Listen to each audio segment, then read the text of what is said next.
Hello दोस्तों। इस video में हम उत्सर्जन तंत्र के बारे में पढ़ेंगे।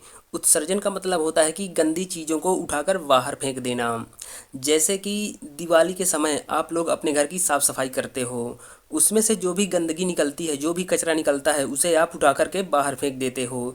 इसी प्रकार से हमारा शरीर अपशिष्ट यानी कि खराब पदार्थों को बाहर निकालता है, अपशिष्ट पदार्थों को बाहर निकालता है। जैसे कि अनपचा भोजन, पेशाब, पसीना, CO2 गैस, इस तरह की चीज़ें जो है तो हमारा शरीर बाहर करता है। उत्सर्जी अंगों में दोस्तों कई तरह के अंग आते हैं, जैसे फेफड़ा हो गया, बड़ी आंत हो गई, त्वचा हो गया, यकृत हो गया, किडनी हो गया।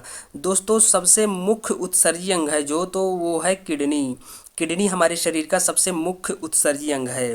दोस्तों फेफड़ा जो है, ये फेफड़ा जो है तो ये CO2 गैस को बाहर करता है, वाष्प को बाहर करता है, बलगम को बाहर करता है। हमारे रक्त में से CO2 गैस को बाहर करता है और ऑक्सीजन को मिला देता है, जिससे रक्त की शुद्धिकरण होती है। तो ये फेफड़ा जो है दोस्तों, तो हम श्वसन तंत्र नामक चैप्टर में पढ़ चुके हैं।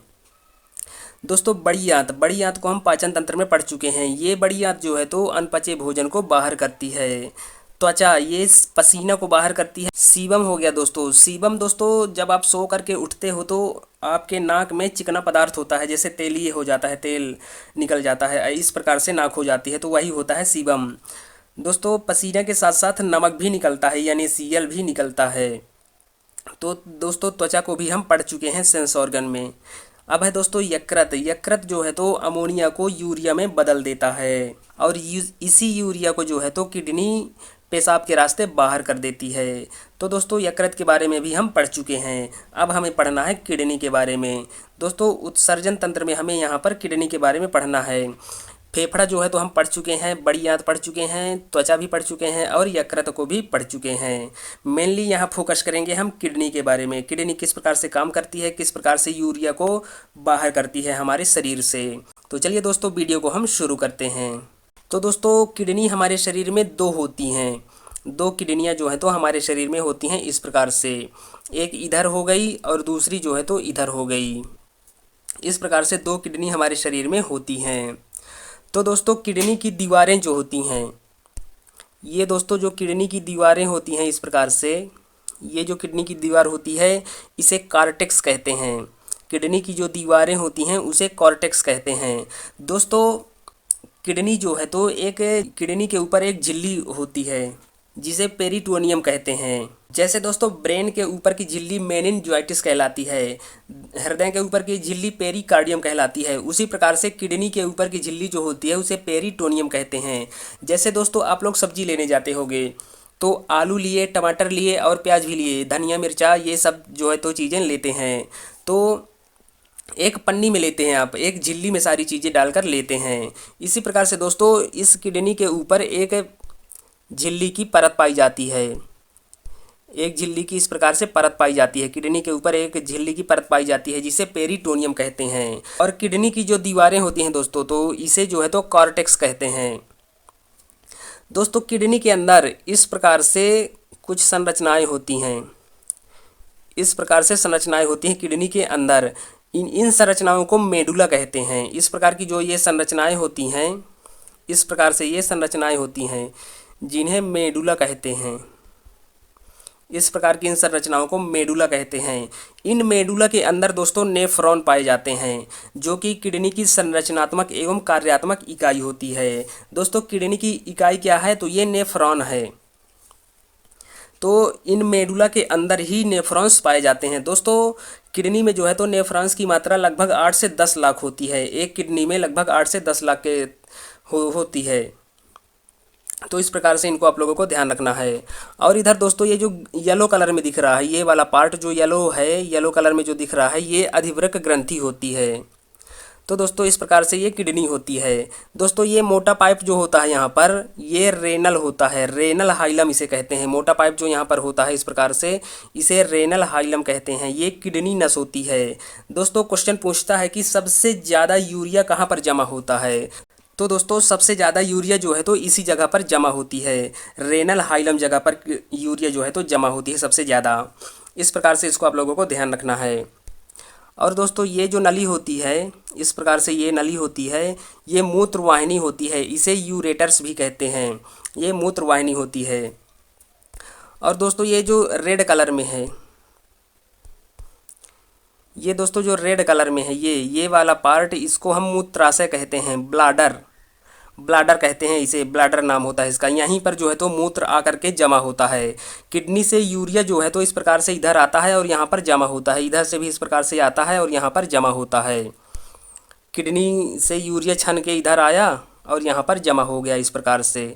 तो इसको आप लोगों को ध्यान रखना है कि यूरिन जो है तो कहाँ पर जमा होता है, तो ये मूत्राशय में जमा होता है, यानी कि ब्लाडर में। और दोस्तों इधर ये जो है तो ये यूरेथ्रा होता है, मूत्र मार्ग होता है, यहाँ से यूरिन जो है तो बाहर निकल जाता है। इस प्रकार से दोस्तों किडनी के बारे में इन चीज़ों को आप लोगों को ध्यान रखना है। ये दोस्तों यहाँ पर समझिए आप लोग,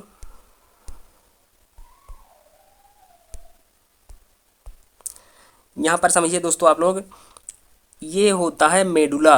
ये इस प्रकार से होते हैं मेडुला। इन्हीं मेडुला के अंदर जो है तो नेफ्रॉन्स पाए जाते हैं। वही नेफ्रॉन जो है तो रक्त को छानने का काम करते हैं, रक्त में से अपशिष्ट पदार्थों को बाहर निकालते हैं। इस प्रकार से ये मेडुला होते हैं। और दोस्तों ये वाली जो दीवार है, ये बाहरी दीवार है, जो इसे कहते हैं कार्टेक्स। इस प्रकार से इन चीज़ों को ध्यान रखना है। ये जो यहाँ पर होता है दोस्तों मोटा पाइप, इस प्रकार से इसे हाइलम कहते हैं, रेनल हाइलम कहते हैं। यहीं पर जो है तो सबसे ज़्यादा यूरिया जमा होता है। तो दोस्तों इस प्रकार से इन चीज़ों को आप लोगों को ध्यान रखना है। किडनी दोस्तों एक मांसपेशी अंग होता है। किडनी का अध्ययन नेफ्रोलॉजी कहलाता है। दोस्तों किडनी का अध्ययन नेफ्रोलॉजी कहलाता है, लेकिन जो डॉक्टर किडनी का इलाज करते हैं उन्हें नेफ्रोलॉजिस्ट कहते हैं। किडनी का वजन लगभग 140 ग्राम होता है। एक किडनी का लगभग 140 ग्राम वजन होता है। दोनों किडनी का वजन जो है तो 280 ग्राम के आसपास होगा। तो इस प्रकार से आप लोगों को ध्यान रखना है। दोस्तों ये किडनी का वजन जो है तो कम ज़्यादा हो सकता है। मोटे व्यक्ति जो होंगे उनमें ज़्यादा होगा और जो पतले दुबले व्यक्ति होंगे उनमें कम होगा। तो इस प्रकार से आप लोगों को एवरेज 140 से 150 के आसपास याद रखना है। स्थिति दोस्तों कहाँ पर स्थित होती है, तो ये पेक्टोरियल गुहा के पास स्थित होती है। पेक्टोरियल गुहा में जो है तो हमारी किडनी स्थित होती है। जहाँ पर हमारी किडनी स्थित होती है उसे पेक्टोरियल गुहा कहा जाता है। ये रक्त को छानने का काम करती है अल्ट्रा फिल्ट्रेशन विधि के द्वारा। हमारे किडनी का मुख्य काम जो है वो रक्त को छानना है। दोस्तों रक्त का शुद्धिकरण फेफड़े में होता है। किस प्रकार से होता है, तो जो हमारा फेफड़ा होता है वो रक्त में जो है तो ऑक्सीजन मिला देता है और कार्बन डाइऑक्साइड को खींच के बाहर कर देता है। तो जैसे ही हमारा फेफड़ा जो है तो रक्त में ऑक्सीजन मिलाएगा तो रक्त शुद्ध हो जाता है। तो शुद्धिकरण फेफड़े में होता है और छानना, रक्त को छानना यानी कि अपशिष्ट पदार्थों को निकालकर बाहर करना, ये किडनी करता है। तो इस प्रकार से इन दोनों चीज़ों को आप लोगों को ध्यान रखना है। अमोनिया को यूरिया में हमारा लीवर बदलता है। दोस्तों ध्यान रखना है, अमोनिया जो होती है उसको यूरिया में हमारा लीवर बदलता है। ये खतरनाक पदार्थ होता है, हमारे शरीर के लिए हानिकारक पदार्थ होता है। दोस्तों अगर यूरिया हमारे शरीर में 2 से 3 घंटा रह जाए तो वो उसके बाद जो है तो अमोनिया का रूप लेने लगती है। इसलिए हमारा किडनी जो है तो यूरिया को पेशाब के रास्ते बाहर कर देता है। दोस्तों ध्यान रखिएगा आप लोग कि जो हमारी जो किडनी है वो जब रक्त को छानती है तो पोषक तत्वों को भी छान कर अलग कर देती है, लेकिन उसमें एक ऐसी चीज़ लगी होती है जो पोषक तत्वों को पुनः रक्त में मिला देती है, जिसे पुनः अवशोषण करना है। तो रक्त के मुख्य 2 काम होते हैं दोस्तों, रक्त को छानना और पुनः अवशोषण करना। ये पुनः अवशोषण को जो है तो हम आगे समझेंगे किस प्रकार से पुनः अवशोषण होता है।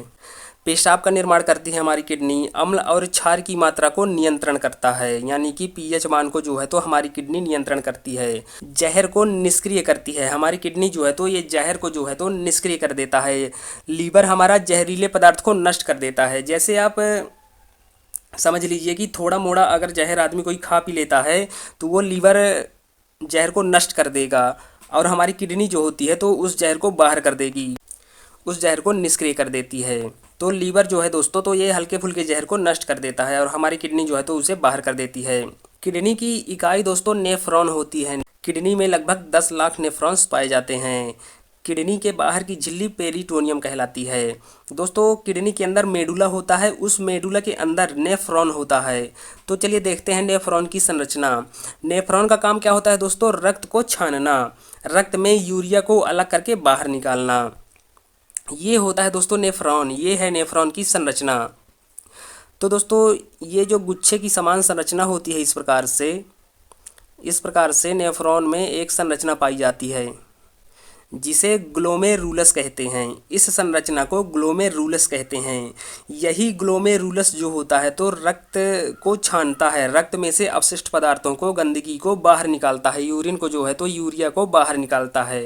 और दोस्तों ये जो अर्धचंद्राकार आकृति दिख रही है आप लोगों को, ये जो अर्धचंद्राकार आकृति है, ये इसे बोमेन कैप्सूल या बोमेन संपुट कहते हैं। तो दोस्तों ये जो ग्लोमेरुलस होता है ये अपशिष्ट पदार्थों के साथ साथ विटामिन्स और पोषक तत्वों को भी बाहर कर देता है, निकाल के जो है तो यहाँ पर बाहर कर देता है इस एरिया में। तो ये बोमेन संपुट जो होता है, बोमेन संपुट जो होता है ये पोषक तत्वों को और विटामिन्स को जो है तो रक्त में पुनः मिला देता है। ये जो है तो रक्त में पुनः मिला देता है, इसलिए किडनी जो है तो पुनः अवशोषण करती है। किडनी का काम क्या होता है? पुनः अवशोषण करना और रक्त को छानना। तो इस प्रकार से ये बोमेन संपुट जो होता है तो पोषक तत्वों को रक्त में एक बार फिर मिला देता है, जिसे पुनः अवशोषण कहते हैं।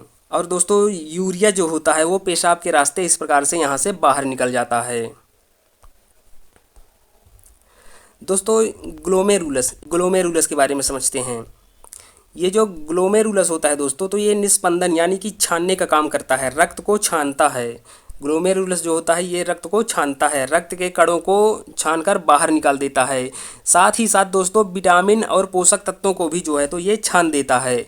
लेकिन बोमेन संपुट जो होता है, बोमेन संपुट या बोमेन कैप्सूल जो होता है ये आवश्यक पदार्थों को पुनः अवशोषण कर देता है। ये पुनः रक्त में जो है तो विटामिन्स और पोषक तत्वों को मिला देता है, इसलिए किडनी जो है तो पुनः अवशोषण का भी काम करती है।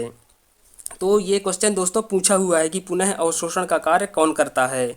तो ये किडनी करती है। किडनी के अंदर नेफ्रॉन्स जो होते हैं उसमें बोमेन संपुट का काम होता है पुनः अवशोषण करना और यूरिया को छान करके बाहर निकाल देता है। यूरिया को छान करके ये बोमेन संपुट जो है तो बाहर कर दिया और पोषक तत्वों को पुनः रक्त में मिला देता है, जिसे पुनः अवशोषण कहते हैं। नेफ्रॉन्स जो होता है दोस्तों तो ये पेशाब के रास्ते यूरिया को बाहर कर देता है। अब देखते हैं दोस्तों पेशाब में कौन कौन सी चीज़ें पाई जाती हैं। तो दोस्तों पेशाब में जल जो है तो 95% होता है, इसमें यूरिया 2% होता है। ये यूरिया को क्वेश्चन पूछता है दोस्तों कि पेशाब में जो है तो कितने % यूरिया पाई जाती है, तो ये 2% यूरिया पाई जाती है। इसका पीएच मान दोस्तों 4.8 होता है, यानी कि अम्लीय। दोस्तों पीएच मान 0 से लेकर 15 तक होते हैं, 0 से लेकर 14 तक होते हैं, यानी कि टोटल 15 अंक होते हैं इसमें 0 को शामिल करके। तो 1 से लेकर 6 तक जो पीएच मान होते हैं वो अम्लीय होते हैं। 1 से नहीं, 0 से लेकर 6 तक जो पीएच मान होते हैं वो अम्लीय होते हैं। और जिनका पीएच मान 7 होता है वो उदासीन होते हैं, और जिनका पीएच मान 8 से लेकर 14 तक होता है वो क्षारीय होते हैं। तो पेशाब का पीएच मान जो है तो 4.8 है, यानी कि ये अम्लीय है। इसका स्वभाव जो है तो अम्लीय होता है। मूत्र का पीला रंग दोस्तों यूरोक्रोम के कारण होता है, इसको आप लोगों को ध्यान रखना है। और लेट्रिन का पीला रंग जो है तो वो बिलीरुबिन के कारण होता है। इस प्रकार से इनको आप लोगों को ध्यान रखना है। पेशाब में गंध अमोनिया के कारण होती है। अब देखते हैं दोस्तों उत्सर्जी पदार्थ किस रूप में निकलते हैं। अलग अलग जीव में जो है तो उत्सर्जी पदार्थ अलग अलग तरीके से निकलते हैं। तो दोस्तों पेड़ पौधों में जो है तो लासा के रूप में निकलते हैं, लासा या फिर गोंद के रूप में निकलते हैं। दोस्तों जिन जीवों में यूरिया त्याग होता है, जो जीव यूरिया का त्याग करते हैं उन्हें यूरियोटेलिक कहते हैं। जैसे मानव और पशु हो गए, ये यूरिया का त्याग करते हैं, इसलिए इन्हें यूरियोटेलिक कहते हैं। और जो जीव यूरिक एसिड का त्याग करते हैं, जैसे पक्षी हो गए, सरीसृप हो गए, ये यूरिक एसिड का त्याग करते हैं, इसलिए इन्हें यूरिकोटेलिक कहते हैं। अमोनोटेलिक, एमिनोटेलिक, एमिनोटेलिक अमोनिया उत्सर्जन को कहते हैं। जैसे मछली हो गए, जलीय जीव हो गए, कीट हो गई, इन्हें जो है तो एमिनोटेलिक कहते हैं। अमोनिया त्यागने वाले को जो अमोनिया का उत्सर्जन करते हैं उन्हें एमिनोटेलिक कहते हैं। ग्वानिन का उत्सर्जन दोस्तों मकड़ी करती है, इसलिए मकड़ी को जो है तो ग्वानोटेलिक कहते हैं। इस प्रकार से इन सभी चीज़ों को आप लोगों को ध्यान रखना है। दोस्तों डायलिसिस क्या होती है? हमारे शरीर में जो है तो रक्त को कौन छानता है? किडनी छानती है। लेकिन जब किडनी खराब हो जाती हैं, एक किडनी से तो काम चल सकता है, जैसे एक किडनी खराब हो गई तो एक किडनी से व्यक्ति का काम जो है तो चल सकता है। लेकिन जब दोनों किडनी खराब हो जाती हैं तो डॉक्टर डायलिसिस करता है। ये डायलिसिस दोस्तों कृत्रिम तरीके से रक्त को छानना कहलाता है। जैसे मान लीजिए कोई व्यक्ति है, मरीज है, ये मरीज हो गया और इधर होती है मशीन। मरीज को मशीन में लेटा करके मरीज के नसों का कनेक्शन जो है तो मशीन से कर दिया जाता है, जिससे कृत्रिम तरीके से रक्त को मशीन छान देती है। इसे कहते हैं डायलिसिस। ये एक हफ्ते में एक बार ज़रूरी होता है, एक हफ्ते में एक बार कराना बहुत ज़रूरी होता है, क्योंकि ये किडनी ही जो है तो अपशिष्ट पदार्थों को हमारे शरीर से बाहर निकालती है। इसलिए ये एक हफ्ते के अंदर अंदर कराना बहुत ज़रूरी होता है। तो इस प्रकार से होता है दोस्तों डायलिसिस। पहली बार किडनी का प्रत्यारोपण दोस्तों डॉक्टर जोसेफ यूरे ने किया था, पीटर बेंट हॉस्पिटल में, बर्मिंघम यूके में 1954 में। अब दोस्तों बीमारियों के बारे में समझते हैं। स्टोन जिसे पथरी भी कहते हैं, स्टोन जिसे पथरी कहते हैं, कैल्शियम ऑक्जीलेट की बनी होती है। दोस्तों इसमें और चीज़ें होती हैं, जैसे यूरिक अम्ल हो गया, कैल्शियम फास्फेट हो गया। मेनली इसमें कैल्शियम ऑक्जीलेट पाया जाता है। इसके बाद है दोस्तों यूरानिया। यूरानिया नामक बीमारी में दोस्तों अमोनिया की मात्रा बढ़ जाती है, जिसके कारण यूरानिया हो जाता है। गठिया रोग दोस्तों, इस रोग में साइनोवियल द्रव कम हो जाता है और यूरिक एसिड ज़्यादा हो जाता है। हमारे जोड़ों में जैसे घुटने हो गए, घुटनों में साइनोवियल द्रव की मात्रा कम हो जाती है और यूरिक एसिड आ जाता है, जिससे घुटनों में दर्द उत्पन्न होता है। ये होता है दोस्तों गठिया रोग। नेफ्राइटिस, ये नेफ्रॉन में सूजन आ जाती है, इसलिए नेफ्राइटिस नामक बीमारी हो जाती है। यूरेमिया, मूत्र में यूरिया की मात्रा अधिक हो जाती है, जिससे यूरेमिया नामक बीमारी हो जाती है। तो इस प्रकार से इन बीमारियों को दोस्तों आप लोगों को ध्यान रखना है।